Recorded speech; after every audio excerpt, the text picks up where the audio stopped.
So thanks for joining us this afternoon. May I request everybody to put their mobile phones on silent mode before we start.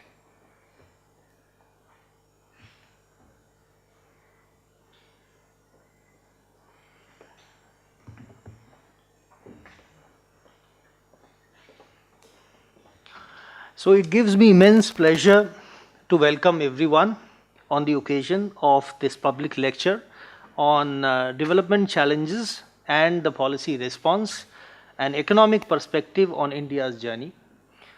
We have the immense pleasure of having with us for this lecture Professor Rajeev Malhotra, who is currently a senior fellow with us, but he has worn many hats.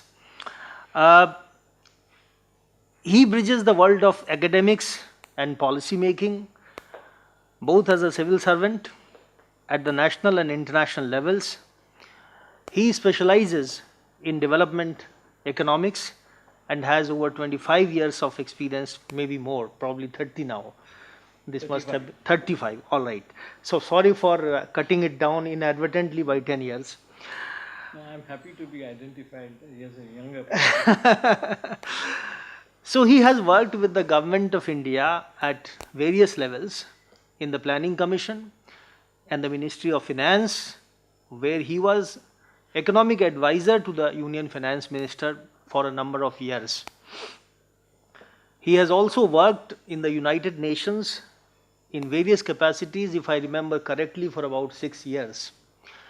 So he truly is one of those persons who can give us an enlightening perspective on this subject, which straddles several different worlds. So one, of course, is the world of economics. Second is the world of policy making, governance. And third, of course, also how history played out, how development played out in history. So I'm very happy that he has accepted this invitation on a very short notice to deliver this lecture on this subject. I find this topic very fascinating, and I must confess that the title is a result of our discussions. I personally find it very interesting and fascinating because the reality is that in a post-colonial country which faced a very difficult situation in 1947 when it got independence, development has been the, one can say, the key debate, the key task, apart from, of course, keeping the country together.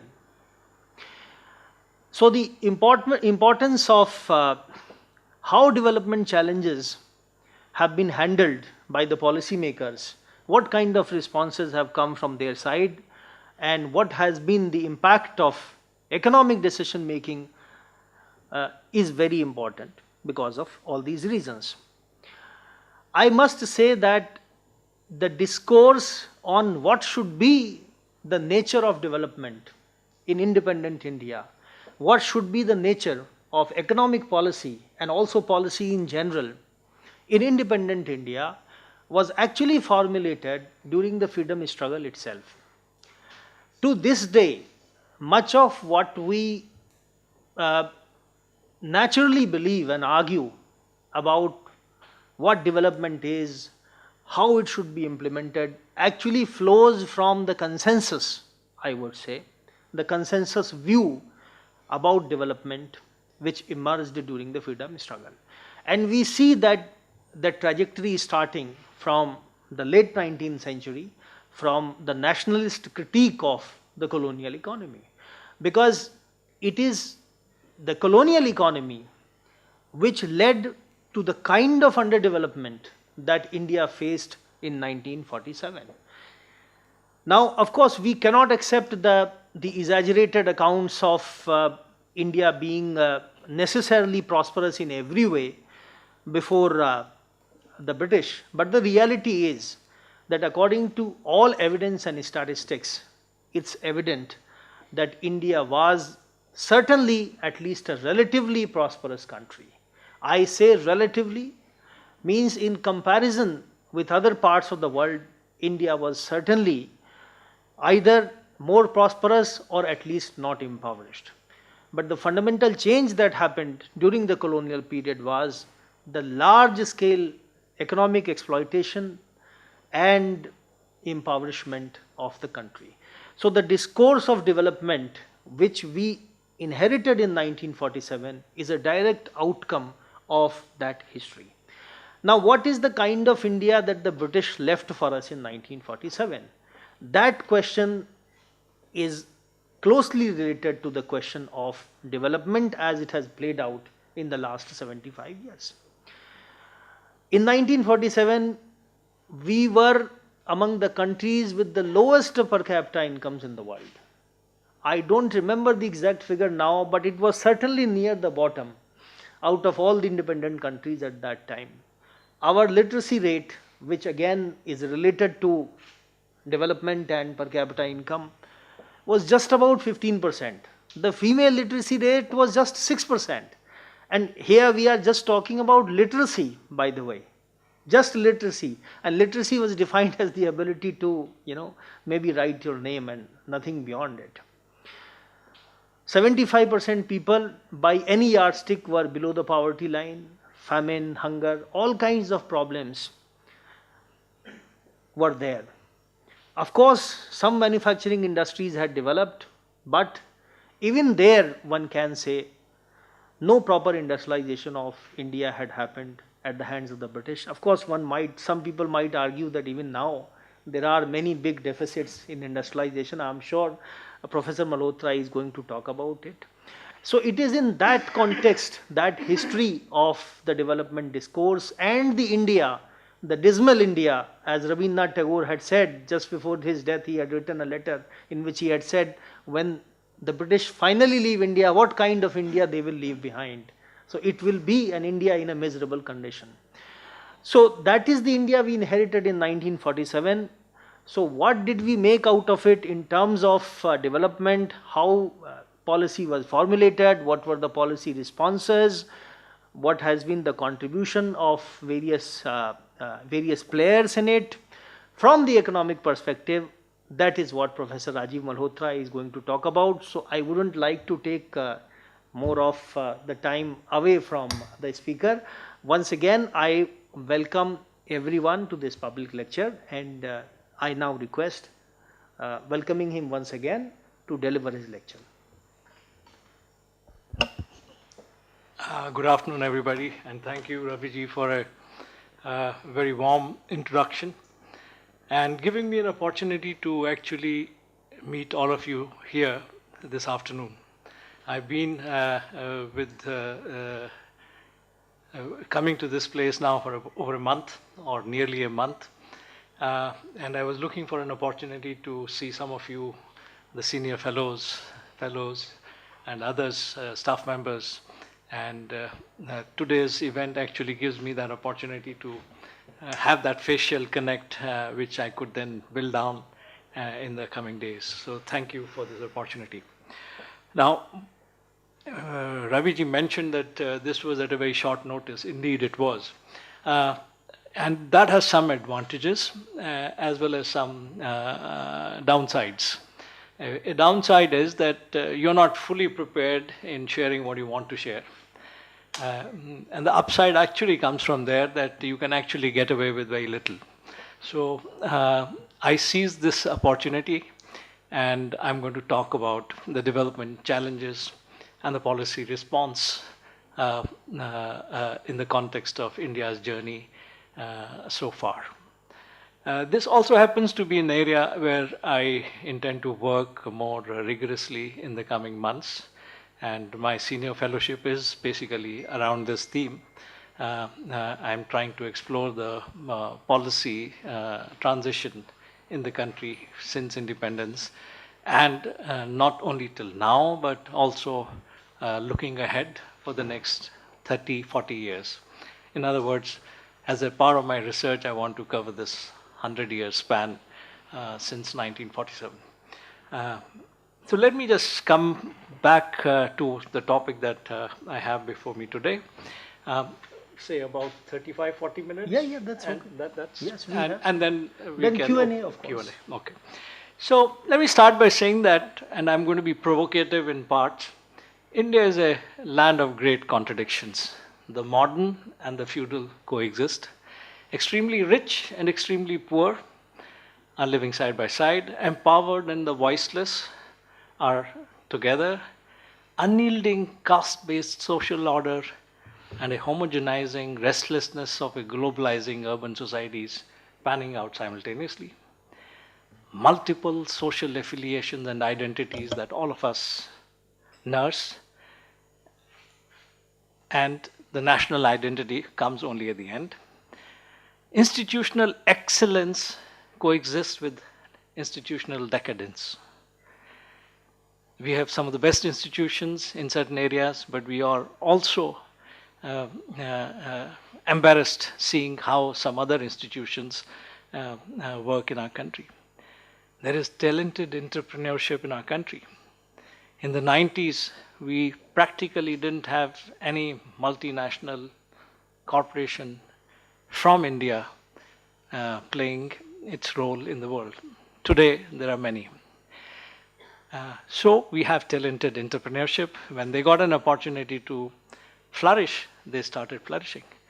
But while we have that, and perhaps a lot more is to come on that count, we are also stranded with a system, a public system, which is far from being led by meritocracy. It is mediocracy which persists there and is perhaps in some sense holding back the flourishing of our potential, so to say. So all coexist in an ethos of tolerance, helplessness, and perhaps misplaced belief in destiny. This is posing a complex challenge for country's development. We need to be restless. And in fact, one of the hopes of our country is that we talk of India being a young country with the share of those in the age group 15 to 60, that is a working age population, being more than 2/3 of the population.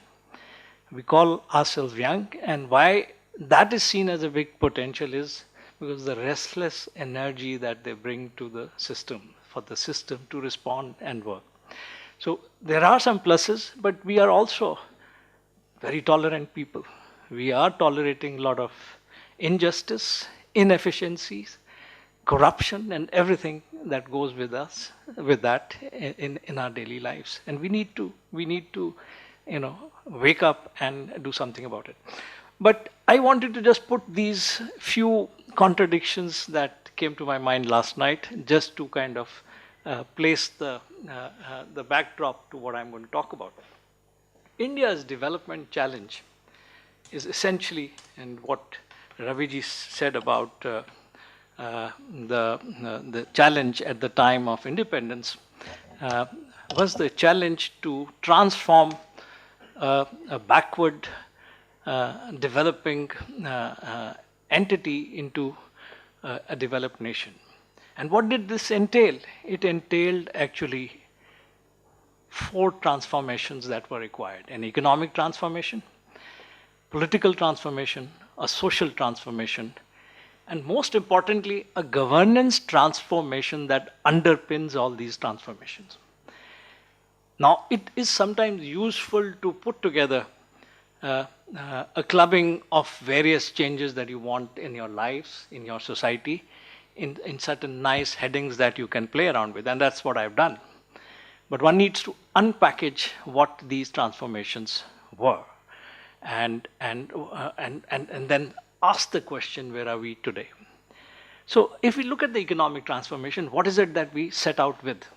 We set out with the idea that basic needs should be met for all, which implies, in our case, eradication of poverty and deprivation. He just mentioned that India's poverty incidence was more than 75%. He mentioned about the literacy rate at 15 to 18% at the time of independence. The longevity at birth, or the life expectancy at birth, was just about 35 years. That means that on an average, a person was not expected to live beyond 35 years if he or she was born, let's say, around 1947 or 1950.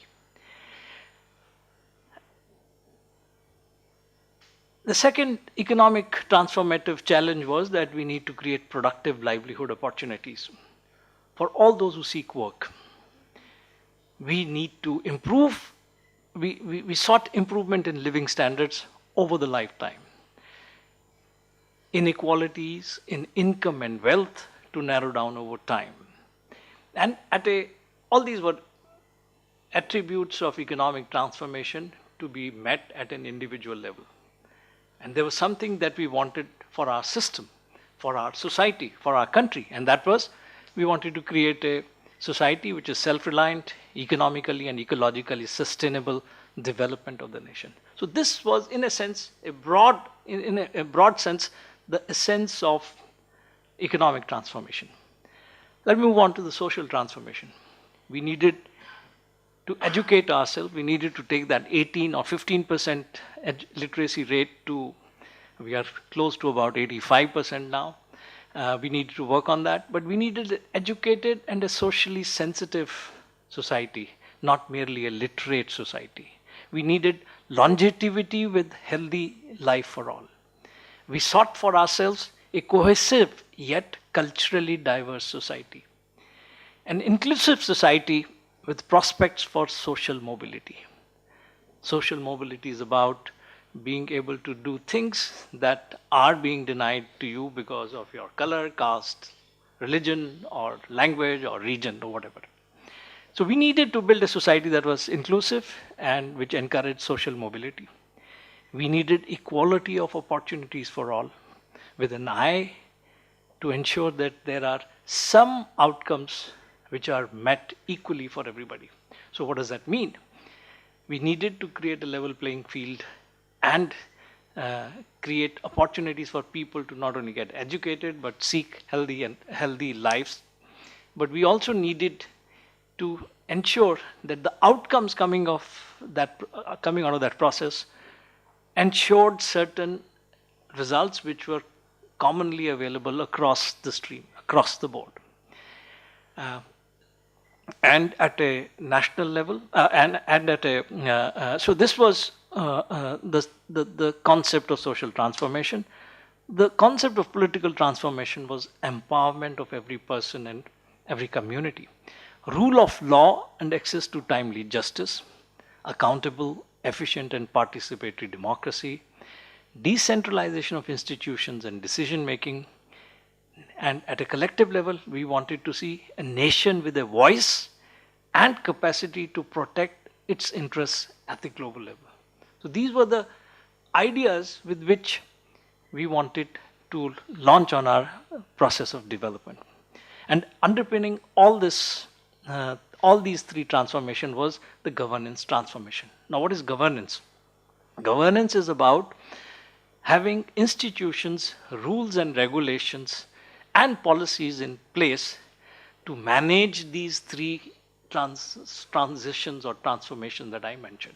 So you need institutions, you need rules and regulations that are followed in these institutions, and you need a policy context and interventions to ensure that these changes actually take place. Now, so as we launched on our development process, we also needed to get out of that colonial mode of managing the society, managing the country, and create a developmental framework which got us through those three transitions. Now, in this context, what was required? We were to focus on policy making process, making policy outcomes and more effective. And in that context, we needed to ensure that our policies are normatively anchored. They reflect and value that we are visualizing for ourselves as individuals and collectively. We needed a policy process that brought in expertise to solve the problems that we collectively faced. We needed a policy making process that looked at evidence and therefore created context appropriated solutions. We needed a policy making process that was participatory and decentralized. We needed a political economy or decision making process that was efficient, accountable, decentralized and constitutionally tenable, in conformity with the constitution that we adopted for ourselves. We needed reforms for strengthening deliberative process in legislature, reasoned, not just majoritarian dominance in the decision-making process. We needed reforms in the civil administration. We had a civil administration at the time of independence which was meant to serve the purpose of the colonial power. We needed a civil administration which gave and created the space for the kind of transitions, economic, social, and political that we wanted. And we needed police reforms. We needed sensitive, accountable, efficient, and just civil administration. We needed judicial reforms and administration of justice, timely, accessible, affordable, and credible. Just to give you one example here. This is an example I often repeat. There is a state of Kapurthala in the north of India, in Punjab. The Raja of Kapurthala died somewhere in the 1940s. And as happens in many instances in our country, there were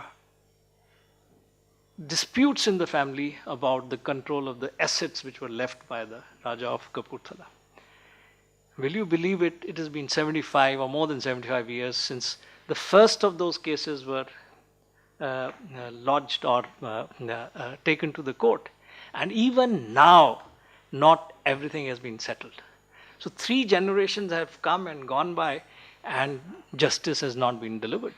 So we have this issue of justice delayed is justice denied. We started off, India was actually way ahead of many other countries in one respect. We chose for ourselves a system of governance which was anchored in the pillars of democracy, but we just basically first of all we created an electoral democracy for ourselves. It struck me as something very surprising when I discovered, and I got to know it only when I went to Geneva and I joined the UN, that Switzerland gave adult franchise for men and women only in 1968 or something. We got it in 1947. So we started off with many first because it also reflected the aspirations of the people at the time of independence. But since then, the question is, have we moved forward on this or not? And I'm going to come back to that a little later. So these were the underpinning governance reforms. Question now very quickly is, where are we today? And I could simply say that the glass is only half full. Although the mood of the nation is quite upbeat at this stage, and people think that we are going well and doing well, but it is also time to reflect and take stock of things, take stock of our progress. What is it that we are missing out on? What is it that we have achieved? So let's look at where are we today. We are an economy of 3.75 trillion US dollars today, which places us as the 5th largest economy in the world. Sometime we also become 4th. It depends on how Japan is growing and how we are growing relatively. And we are the 3rd largest on what is called a purchasing power parity system of comparing economic activities and economic transactions across the world. We have become a diversified economy. However, services sector is contributing nearly 60% to our GDP. 60. I've written 58, but it shifts between 58 to 60, 61. Agriculture accounts for only 15%, and industry, which is a lot more than manufacturing, accounts for 27%. But the share of industry in GDP and employment has been stagnating for more than 3.5, 4 decades, out of the 7.5 decades that we have lived so far. And one very striking fact is that 40% of our population is still dependent on agricultural and the rural economy. It was about 2/3, around 60% when we became independent. It continues to be around 40% even today. Poverty has declined. There's no doubt about that, but it remains a serious challenge. We don't know, for example, what has been the scorecard on what is called income poverty. We have not been estimating income poverty for the last decade and a half. Nonetheless, it has declined from correlated variables, we can say. And there is a new measure which the government now is using. It is called the multi-dimensional poverty index, which looks at attainments on health, education, and living standards, and is putting together numbers. And on that count, over the last 5-6 years, between 2014-15, we have come down from 24 or 25% to about 15% on MPI. But there are problems with this. I don't want to go into that discussion. Suffice it to just note that poverty has declined, but we still have a long way to get rid of and eradicate it completely, and to address concerns of inequality. Nation is food secure today.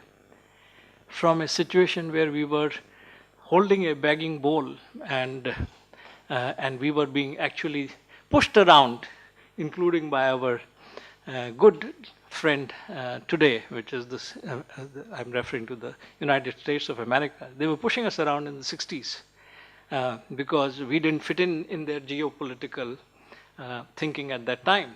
They were supporting our neighbor on our western frontier, and they were arm twisting. They said that if you do not go back beyond this, I'm referring to this 65 war and 62 war prior to that, they were actually arm twisting us. They said that we will disrupt the food aid that they were giving us. They were giving us under wheat under a program called PL 480. Those who have studied a bit of a history, and I'm sure you would know about it. That program used to actually get us shipped full of wheat, and at least we were assured at the time of independence that we will not go hungry. So whatever resources we have, we should start putting it into industries and other things. And the Nehruvian model, which I don't want to get into right now, but that was the thinking. And in 60s, when the war happened, 2 wars, that's the time we were, our arms were twisted, and we had to actually take very stringent action. And that's how the Green Revolution happened, which brought us food security at the national level. But we are far from being food secure at the household level. We have about 30 to 35%, as per the latest estimates, incidence of malnourishment in the country. That means children are either stunted, or they are facing what is called wasting under the anthropometric measures which measure malnutrition. Serious crisis in higher education. Quality issues in school education. These are well-known facts. I'm just kind of putting it here to complete the picture. Health indicators have certainly improved. Our life expectancy, which was 35 years at birth at the time of independence, has now got into 70s, so which is almost doubling the life expectancy. This is a major improvement. But there are huge interstate disparities. Some states are with social health indicators which are comparable to the developed countries, but there are others which are languishing way behind.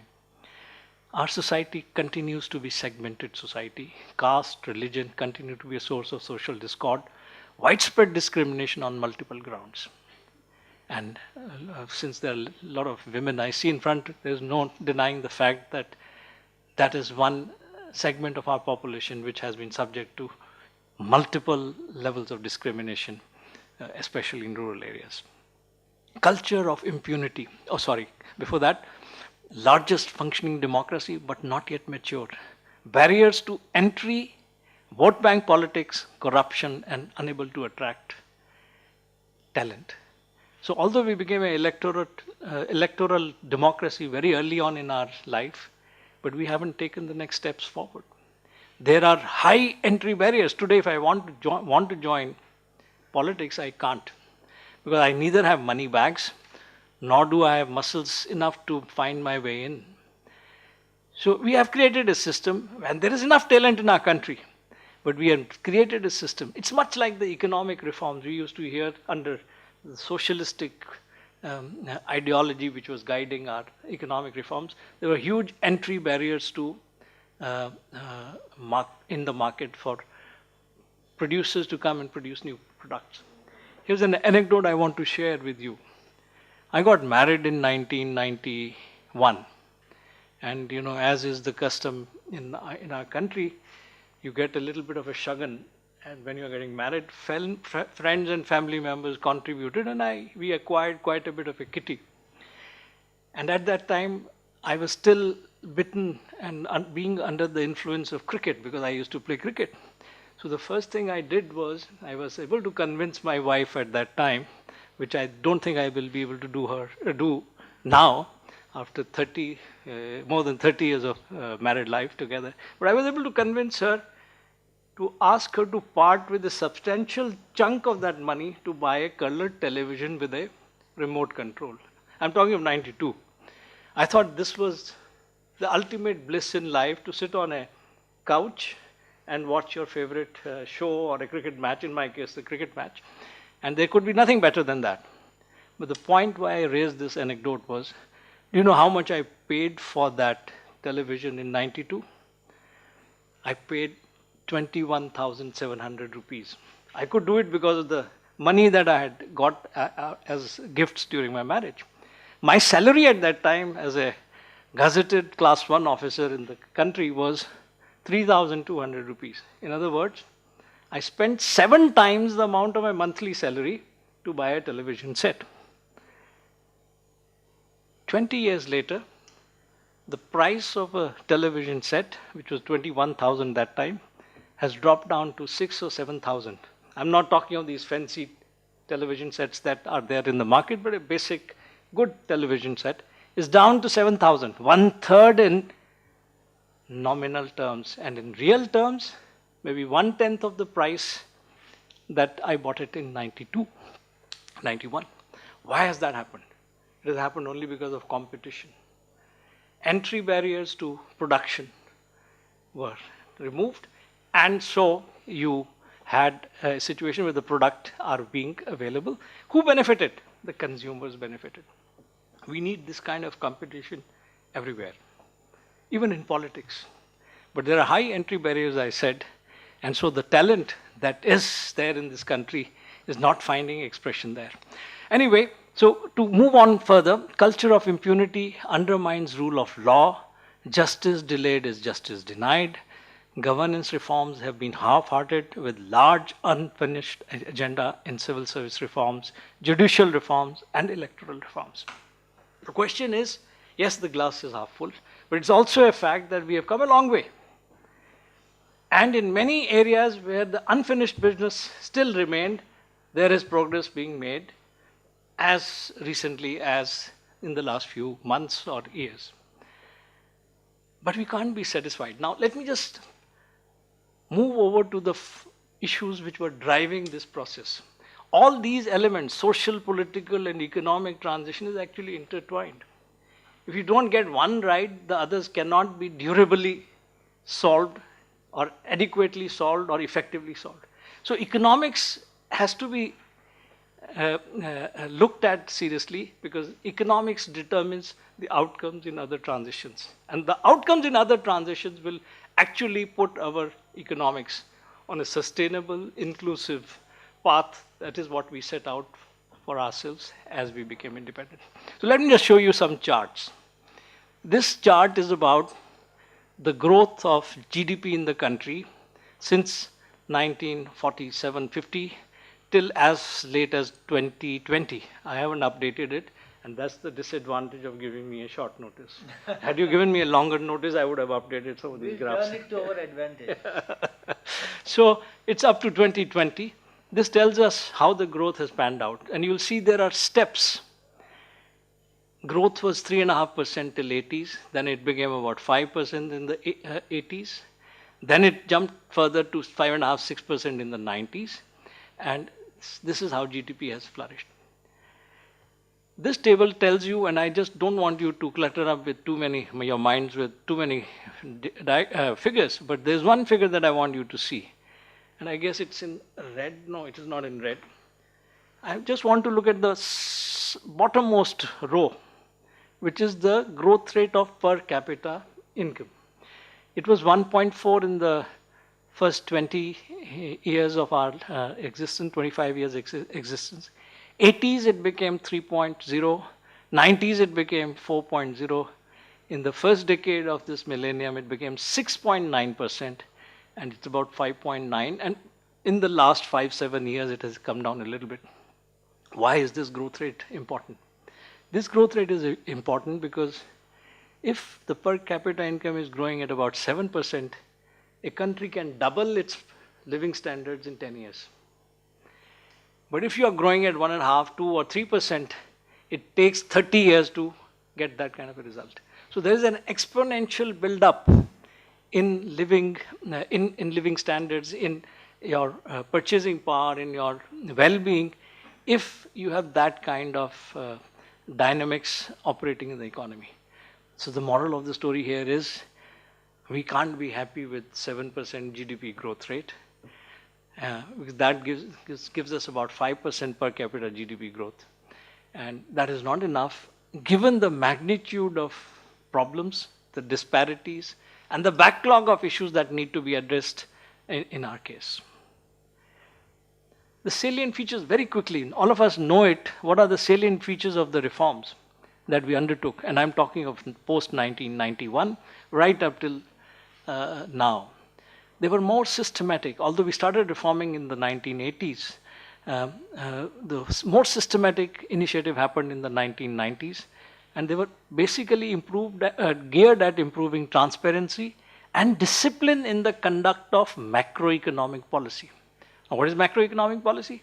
Macroeconomic policy is the policies undertaken which affect the outcomes such as incomes and per capita incomes, employment, inflation, balance of payments of the country, and so on and so forth. And it covered fiscal, financial, industrial, and external sector of the economy. Reform of the tax policy, and I don't know whether you are aware, but until the 1980s, nearly 80% of our taxes were being collected through indirect taxes. What are indirect taxes? Now they are called GST, but they were earlier called sale tax and central value added tax or state value added tax, and a whole lot of other indirect taxes. They accounted for 80%. Why are indirect taxes not good? Because it doesn't differentiate between a rich and a poor person.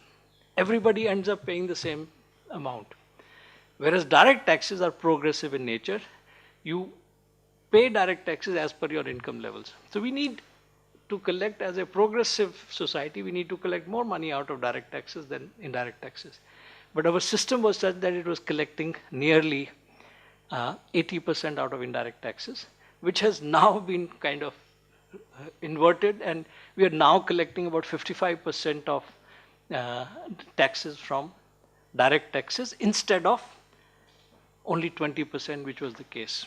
It was a major reform, and it happened over the 90s gradually.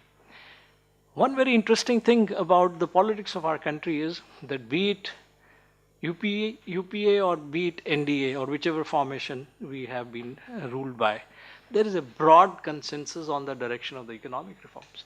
There are a few issues which may differentiate their positions, but by and large there has been a consensus on the major reforms that we have undertaken. So tax reforms happened in the 90s, including in the then UPA government, or prior to that there was no UPA, it was a Congress government. Then you had an NDA government, Mr. Vajpayee's government, and then again back to UPA. Some focus had remained, and they kind of followed the same direction. One major change was something called the FRBM Act, Fiscal Responsibility and Budget Management Act. It kind of binds the government into doing prudent fiscal measures or following prudent fiscal measures so that the country doesn't go bankrupt. And we have seen in recent times in our neighborhood, we have one country after the other getting into this kind of a fiscal crisis. Sri Lanka went through one. Pakistan is facing another. I have a feeling that Bangladesh is also in the same kind of a situation or heading in the same direction. So policy consensus has ensured that we have stuck on the same path. And one other major reform that was undertaken was discontinuing the use of quantitative easing. Let me just take away that technical terminology and explain it in simple terms. Until 2000, early 2000, 2006, whenever government needed money and it didn't have enough tax revenues, it could catch hold of the RBI governor and tell him to print the money and give the money to the government. That was called automatic monetization of debt. But this was delinked, and this created a huge difference in the way policy was being conducted. So if I were to give you a simile, a human being has two hands, and both the hands work in coordination. If I have to lift weight or lift anything, lifting things with one hand is very difficult, but with two hands it is relatively easy.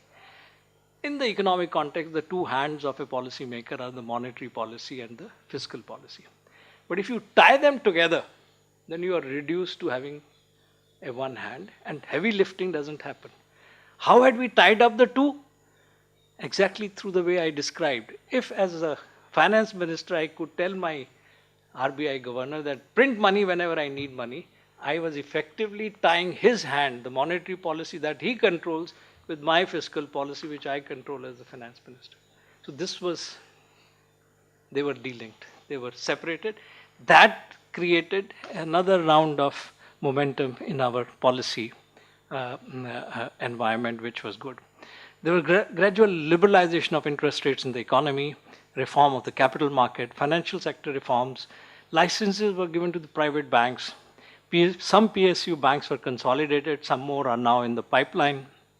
There was significant reduction in excise and customs, and we started getting better technology, better products, because internal as well as external competition was being encouraged.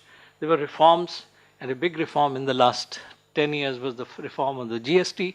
We haven't fully got the impact of it yet. We haven't actually lived the full impact of GST. We will in another couple of years when things stabilize and we get out of the shocks that we have faced in the last few years, including the pandemic. And I would also extend that shock to the demonetization that we saw. I mean, one can debate it, but there were shocks to the system. And once the effect of these shocks is worn out and GST is stabilized, you will see the impact of GST in our lives. It will be exactly like the kind of effect that I mentioned through the television example that I shared a few minutes ago.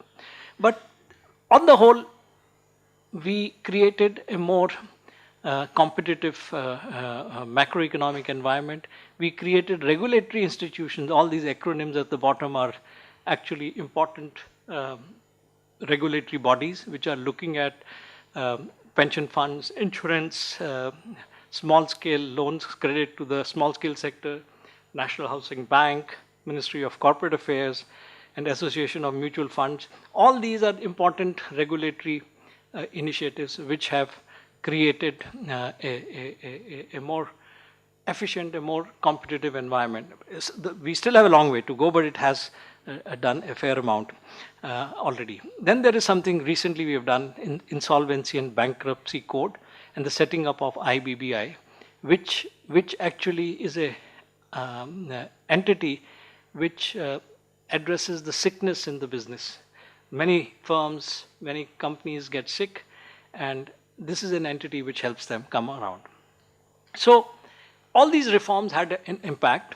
Growth rate improved, and this slide tells you how in the initial decade of this millennium and from the mid-90s, we went on a very high growth path, 8-9% GDP per annum.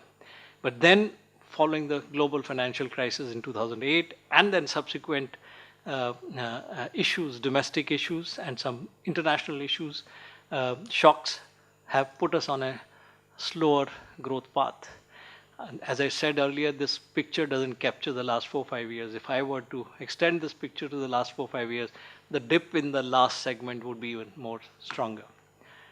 Here is a graph for you to exercise your mind and for me to make sure that you are not dozing off in my talk. Look at this graph. This is about what has happened in Indian agriculture. And you will see that the red line is what we call a trend line, which tells us how, on an average, the growth is panning out in agriculture. And there, the growth rate is not very steep. It is just gradually increasing. But one very fascinating thing about this graph is the fluctuations around the red line have tapered down post 2004-5. And you know why? One of the main reasons why this is happening, it means our agriculture is big. Although we have not reformed agriculture, we have done very little for agriculture as policy interventions. But agriculture has become, whatever reforms we have done, it has become more resilient. It has become more resilient to monsoons, to weather stress. And that's why every time there's a monsoon failure or inadequacy, what we used to earlier witness was a negative growth, and sometimes even growth as negative as -6% around 2002-03. Now, what has changed? Our capacity to monitor and project the movement of monsoons have changed. Why did it change? It changed because we got access to these, what is it called, the supercomputers we needed for modeling monsoons. It's not that we couldn't develop our own supercomputers, but the technological apartheid that India was subjected to, because we became nuclear twice over, once in 98 under Vajpayee regime, we were being denied dual-use technology by the world leaders. They said that you will use this technology for defense purpose, so we won't let you have this. That was holding up some of the work. We were doing our own research and developing. We developed something called a Param. In computer was called Param computer or whatever. It was meant to be a supercomputer which could handle large data sets, which could allow us to predict and follow monsoons more easily. But since the agreement between George Bush, or what was his son? No, George, the younger. George Bush. George W. Bush and Manmohan Singh. Suddenly this technology became available to us. And you see the impact of this technology on the way we have managed the agricultural economy. Just by predicting. And so what used to happen earlier, there was not enough lead time. Now there's enough lead time. So if monsoon is scanty and not adequate, let's say in one part of the country, we start taking policy measures, and our standard operating drill for managing a drought gets kicked in, and we are able to retrieve some bit of what otherwise would have been lost. We are very good at firefighting. We are not very good at or efficient in delivering development outcomes that we have planned for a whole lot of reasons. But firefighting, when there is a crisis, we all come together. So this diagram or this chart actually conveys a lot, although these are undulating lines. This is a picture in industry. This is the picture in services. Now, question that we need to answer. I think I'll take another 5-7 minutes. No problem. Yeah. Question that we need to answer is, can we live with the growth that we are experiencing now? What is the growth rate we are experiencing? Let's take away the pandemic affected years. In the last 10 years, our average growth rate is just around 7% or maybe a little less. Is that enough? Can we live with that? Why have we not recovered the growth momentum of the past decade? I'm referring to the first decade of this millennium when we were growing at 8 or 9%. Why is growth important for meeting development goals? All the development objectives, the transitions that I mentioned. What kind of growth is required in that context? Why are we not generating adequate employment opportunities? What kind of employment opportunities are we creating? These are the questions which we have to confront. And I am not going to answer each one of these questions. I hope some of you will ask me these questions later on, but I'll give you the general picture which answers these questions. So let me start with this slide. What is this slide? This slide is about saving rate and investment rate in the economy. Investment comes out of savings. All of us save. There are three broad categories of savers in the country. Households, which is all of us, and they are the major savers. The job of a household in an economy is to consume and to save. And they have to do both the things. If they don't consume enough, demand will shrink. That will have impact on production. If they don't save enough, we will have less investment resources available. But our domestic savings are also done by corporate entities, business, and also by some by government or PSUs.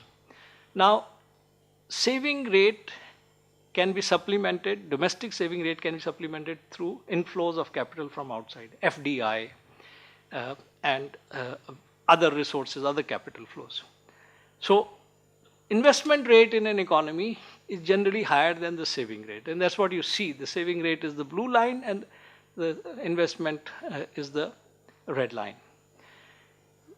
We were as high as 35, 37% in the first decade of this millennium. We are down now. We are less than 30. Our saving rates have dropped, including that of household saving rate. And I'll tell you why it has dropped. One of the reasons why it has dropped is over the last 10 years, we haven't created enough employment opportunities. We are not generating enough new employment opportunities or employment opportunities of the right kind. What are the right kind? Which pays you enough to take care of your needs and put aside some for the rainy day. So the result is we are down, instead of 35, 36% of saving rate, we are down at 28, 29%, and households have suffered. Household saving rate have suffered primarily because employment opportunities have not been created. The second slide I want to show you is this one. This is a bit complicated, but let me just break it down. I just want you to look at the fourth column from your left, which is for the period 2006 to 2010, if I can read it carefully, 5-year period. It tells you where growth is coming from in the economy. The blue part is growth. Now, in the GDP of the economy is a function of 4 elements. How does GDP grows? It grows through consumption, that is what we spend, investments that we make in factories, what government spends both for buying goods and services and for paying salaries, which adds to the demand in the economy, and finally what we are exporting to the rest of the world, net of what we are importing. So in that fourth column which I wanted you to look at, you see the blue chunk is very large.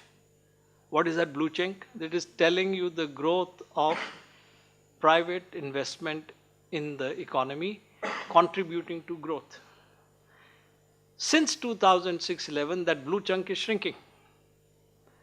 That means the share of investment in growth is shrinking. What has gone up is consumption, both by private, which is green, and red, which is government. Now, this is the composition of growth has changed in the last 10, 11 years, which has a bearing on why are we not recovering and going back to our 8 or 9 or 10% growth rate that we should have gone by now, given that we had 10 years of a good run. I'll skip this diagram. Now let me just take a few questions on industry and what is happening in our industry. We have been discussing, Ravi and I have been discussing about why industry is stagnating, why industrialization has not panned out at a much higher level than where it is. The problem with industry, and GVA stand for gross value added in industries, is there has been stagnation both of its share in GDP and also in employment. One of the main reasons is that in our country, because of the policy environment that we created, which we have slowly dismantled over the 90s and we still need to dismantle it further, does not allow or does not make it attractive for a small firm to grow and become a mid-sized firm, for a mid-sized firm to become a large firm. So in other words, firm size is continuing to be small, and as a result, the kind of big ticket growth that we should have seen, we haven't seen in industry. China is exactly the opposite. If you take a snapshot of the size of firms in, let's say, 1918, China and India, they were all small. Then you go 10 years later, half of the Chinese firms have moved into the middle sized. India, not even maybe 2 or 3% have moved into middle size. Then go another 10 years later, most of the Chinese firms have either become middle or large firms. India continues to be in micro, small and medium segment, not even enough firms in the medium. This is preventing, and why? The policy environment, regulatory environment, the labor laws and so on and so forth. There are a whole lot of factors there. Service sector, as I said, is contributing about 58 to 60% of GDP, and it has expanded employment, but there's a limit to which it can expand good quality employment. There are only few high productivity service sectors, IT, telecom and others, where productivity, that is what a labor adds to output, which then determines his wages, is high. But most of the sectors in the service, most of the firms in service sector are not very high productive firms. Who are these firms? They are the firms which are providing the security in offices, private security, or housekeeping services in big corporates and things like that. The night watchmen, the drivers, and so on and so forth. So there's a limit to which services we can bank on services to create the kind of employment we need to generate for our country, given the mass of unemployed. And that's a challenge, and we need to look at it. So I've already mentioned what are the factors which are explaining this. One other major factor is that 90% of our industry is in the informal sector, and about 95% of the employment is in the informal sector. So too many small firms remain small, and large firms use more capital and contractual labor, as a result not generating enough employment. MSME, which is the micro, small and medium enterprise segment, accounts for 81 million persons employed in 36 million units. If you just do a small mathematics there, a small addition division there, on an average, not more than 2.5 people are employed in a firm. Where is the scope for it to grow and create more output, employment, incomes, and so on and so forth? What are the issues here? Too many firms in India remain small, and they remain small because, and in the unregistered or unorganized sector, there has been some movement post demonetization. Firms are acquiring some formal attributes, including paying salary to their employees through checks, and encouraging these employees to have a EPFO account, which is the numbers that we see in the papers these days, where we are told that a lot of jobs are being created. But these may not be new jobs actually. These may be people who didn't have a EPFO account earlier, but now are being encouraged to have. So the challenge remains. There are regulatory issues, credit availability, access to infrastructure, where we are making a lot of progress in the country, especially in some sectors of infrastructure more than the others, but we still need to fill the large infrastructure gap. Labor laws and practices. India, unlike many of the fast-growing smaller economies, we were never able to get into supply chains. What is the idea of a supply chain? The shoe that I or you wear, one of these sports shoes, a Nike or a Adidas shoe, has I need to wind. I'll just quickly wind it up. Has parts, component coming from different countries, and they're put together. We are not a part of the supply chain. So this chart is basically telling you that a large chunk of our labor is in agriculture, which is the least productive. The most productive are the financial and other services, where the share of employment is only 1%. So if you look at the first 5 rows, that is where the jobs are being created. And we need to have jobs created elsewhere, and that will happen if we create enough skill sets. So last 1 or 2 minutes, not more than 2 minutes, looking ahead, we need to sustain high growth over the next couple of decades. We need to diversify the composition of growth, making it more inclusive, regionally and sectorally broad-based. We need to today take reforms to the states. We've done the reforms that we needed to do in the center, a large number of them, but reforms at the state level are languishing. Some states which have done well are already showing results. We need to improve the pace of non-farm job creation. And here we are actually lagging behind. Whatever we have tried isn't working. So we need to be a little more innovative. Urbanization, infrastructure gap building and strategizing and creating a vision is very important. And this is where the next round of growth comes. Since independence, India has just created 2 new cities. One was Chandigarh and the other was Bhubaneswar. Of course, there are these satellite towns that have come. Our population has become more than double. These are satellite towns. They are not greenfield cities. That way there are many. I mean, if you go to Gurgaon today and Gurgaon 30 years ago is completely different. Raipur is coming. But basically, no greenfield cities, hardly any field. And our population has increased 2 or 3 times. So this is where the next round of growth and jobs will come. Agriculture, just last few things. We have not reformed agriculture. A large chunk of agriculture is unreformed. We haven't done tenancy reforms. What is tenancy reforms? Today, if I have land, but I'm also working as a service provider here in the city, I don't have the courage to give rent out my land to somebody who wants to till it and grow food, just because the tenancy law, especially in rural agricultural lands, are not in place. We haven't done that. We need to continue to diversify agriculture. As our income levels go up, we'll need more of milk, we'll need more of animal proteins, we'll need demand for more of fruits. And we need to generate that agriculture economy. Finally, this is my last slide. And this I must share because we have been discussing. With this kind of a mixed picture, do we have hope for the future? And a simple one-line answer is yes, there is a lot of hope for the future. I think and what Mr. Modi is saying, the Prime Minister is saying about the developed Viksit Bharat actually will happen. Whether the policymakers do their work or not do, the pace may vary. But this chart tells you why there is hope. This is a chart that tells us what is happening to the demographic transition in the country.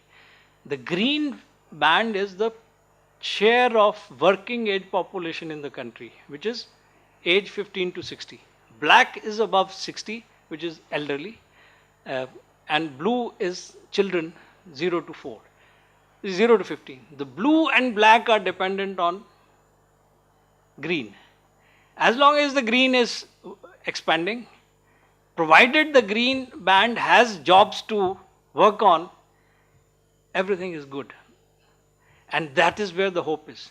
Every country in the world which has gone through a development transition has gone through that when they were experiencing this. We are in this phase since about the turn of this millennium. We've already spent 2.5 decades. We perhaps have another 2.5 decades of seizing this dividend properly. And so the policies in the next 2.5 years, and more specifically in the next 5-7 years, are very critical for us to make that development transition. The chart on the right is basically the dependency ratio. It is falling right now, but after 2035 it will start rising, when we will have to worry a lot more about the elderly, and we have to put money aside for them rather than putting that money into investments and growth and income and so on, and create employment. So let me just stop here. I'm sorry I exceeded the time. It's okay. But I'll be happy to take questions if there are any. Thank you. Thank you so much. This has been such a delightful experience for all of us and a learning experience for all of us. And of course, we hope to have more such lectures and interventions from you. Thank you once again. Let's join for tea. Thank you very much.